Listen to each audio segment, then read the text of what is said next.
Hey everybody, it's Pauline and it's Tuesday Talks time again, and today's subject is about self-critiquing. And who asked me that? Let's see. Oh, and Tamara, I put a link in, you guys should be looking for this, our topics where you put your questions. And so Tamara, I put a link in here for your question because there's no point in me talking all about where you can buy this big chunk charcoal. The link is right there.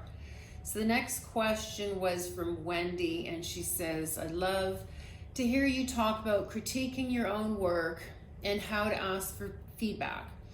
When you see a request for feedback, the first thing I'm tempted to ask is, what are you trying to achieve? I guess I'm more interested in what the artist is trying to convey than anything else, and I tend to feel the same way as well. However, sometimes you're actually not trying to achieve anything. You're just painting like mad, and sometimes that feels really great. But if you're trying to, and there's nothing wrong with that either, guys. So because all of this is our journey, we're just exploring, and in the midst of the exploration, we're creating work. So when you get to this point where you're thinking, how does this piece work, or how can I improve or strengthen my work? There's definitely lots of ways to look at your work and ask questions so you can move your work forward.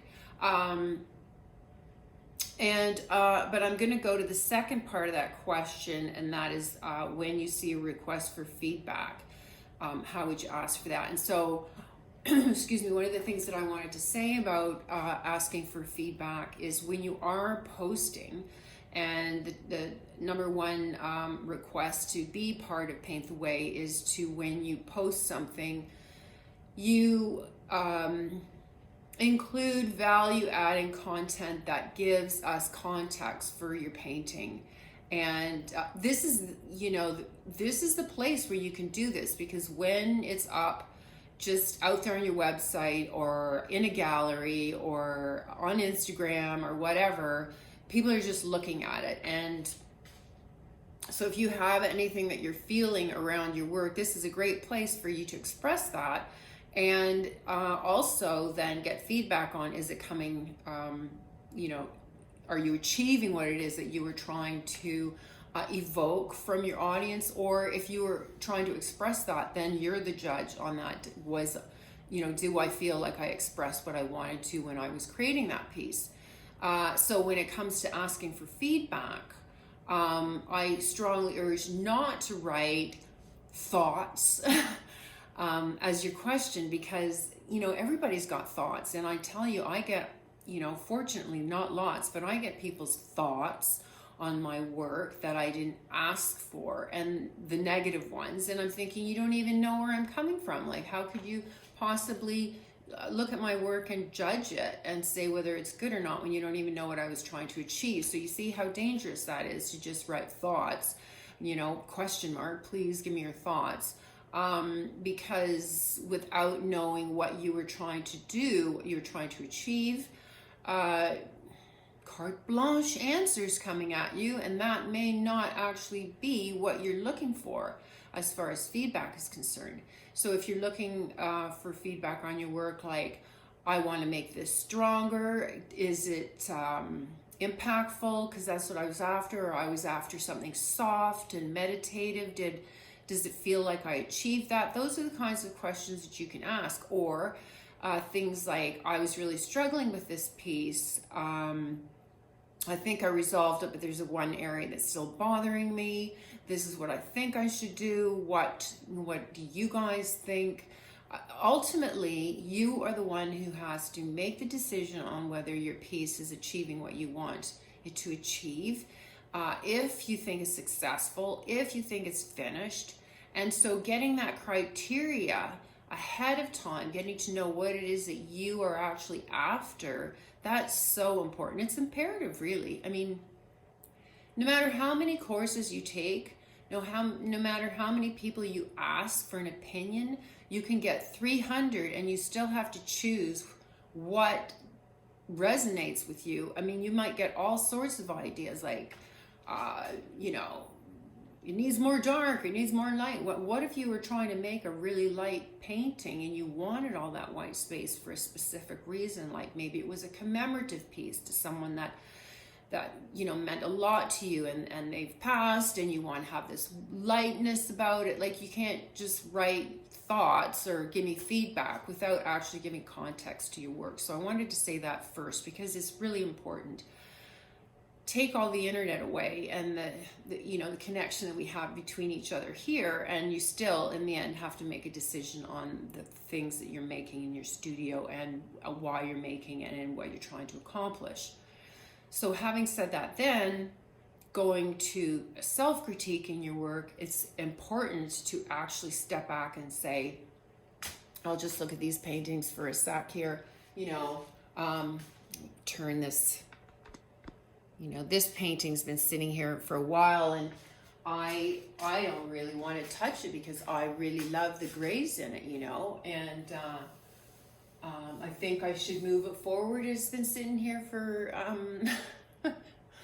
months and I like it. So I'll swing to this side, that's better for me. So, you know, so if I was supposed to look at this and ask myself, is this a successful painting? I would say to myself, okay, what was I trying to achieve with this painting? Well, I was after the exploration of grays. Okay, so I achieved that in the sense that I took a gray and I mixed various colors with gray to push the gray.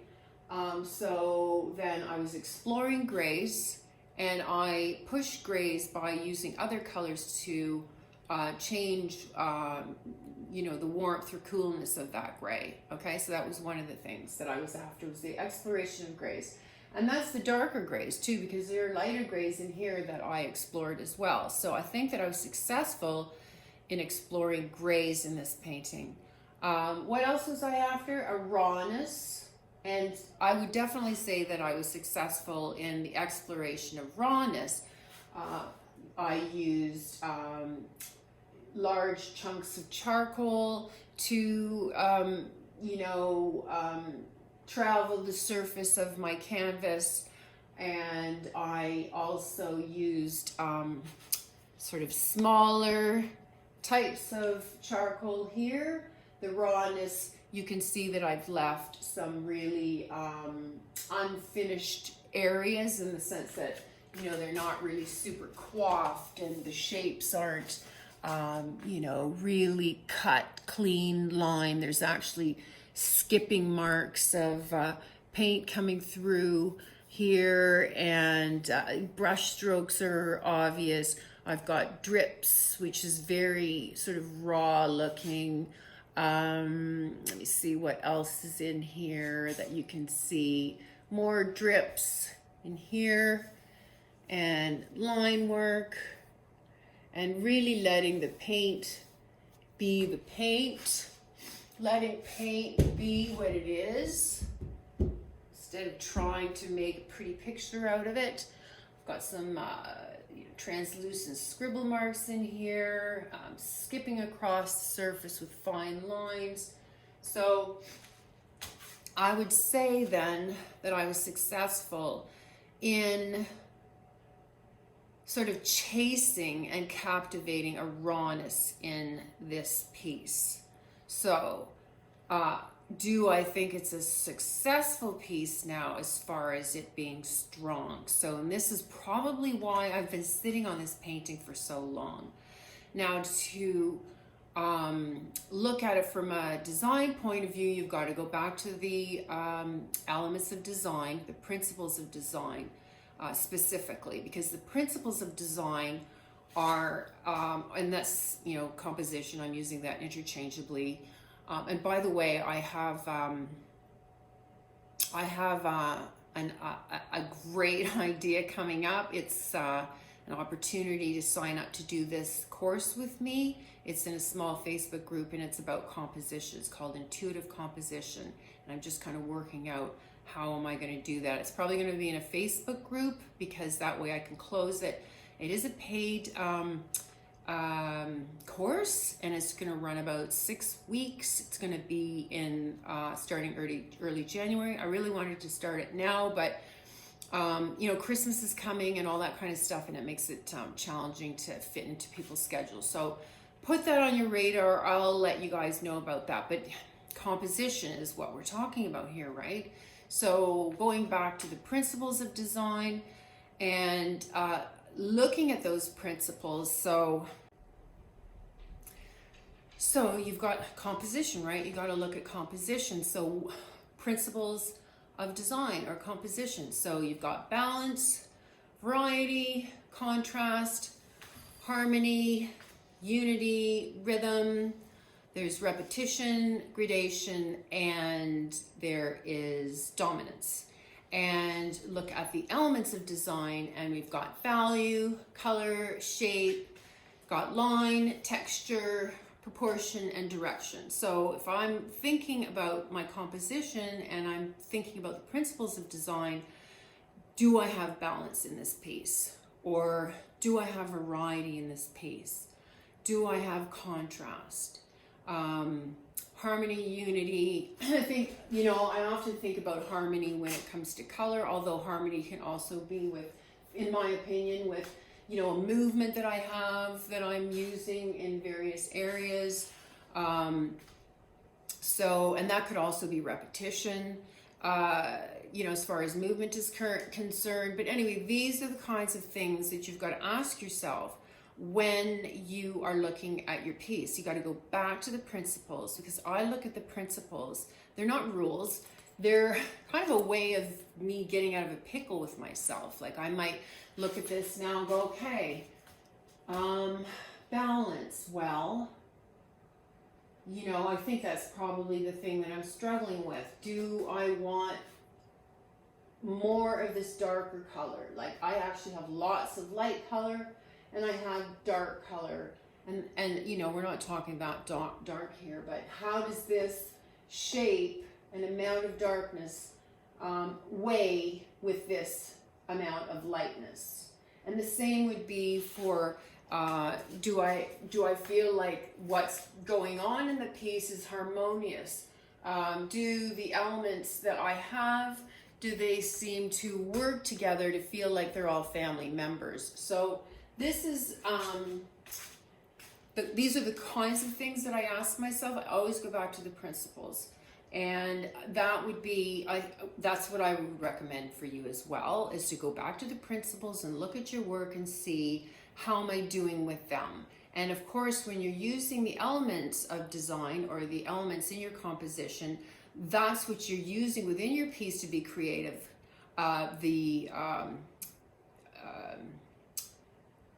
Principles of design are really a way for you to kind of check sort of the structure of your painting. You're looking at shapes, but you're looking at them. Are they balancing each other out? Are they heavy on one side? Are they weighty? Or is it too, or do I have any shapes? Do I want any shapes?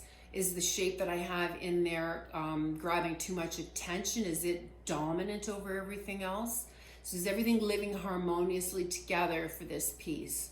These are the things that I ask myself when I'm critiquing my own work and when I'm working with my clients in art nutrition.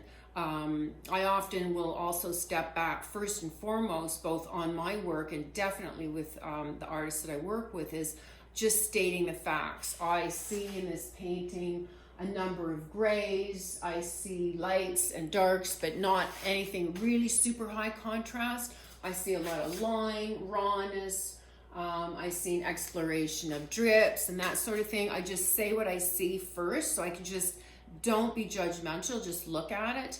And then I start looking at the principles of design to see how is it working. There's a lot of compositions out there that are really successful in the sense that they're pleasing for people to look at.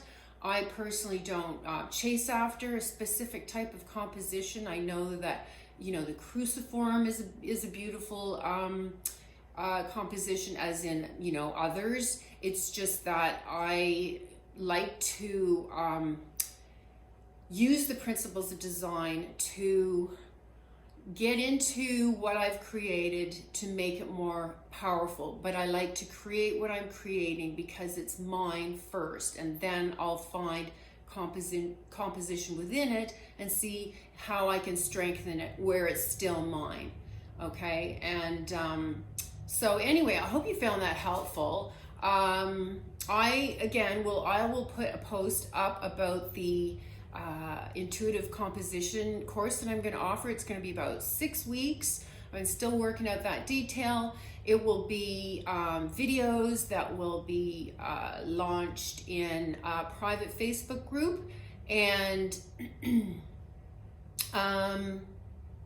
and then there will be a check-in as well, so that there'll be lives and they'll be recorded, so you will be able to review the videos you know, many times, as well as be in conversation with me, and if I can manage this to get more people talking than once in the group, that's fine too. I just have to work that out, and if I can't do it this time, I'll do it next time. I've got a new computer that I want to get, but I'm just waiting for the new Mac, so we'll see. I have to use one I've got then, but I really think this is important. A lot of people are asking for it. I see that, so I'm really happy to be offering this to you guys.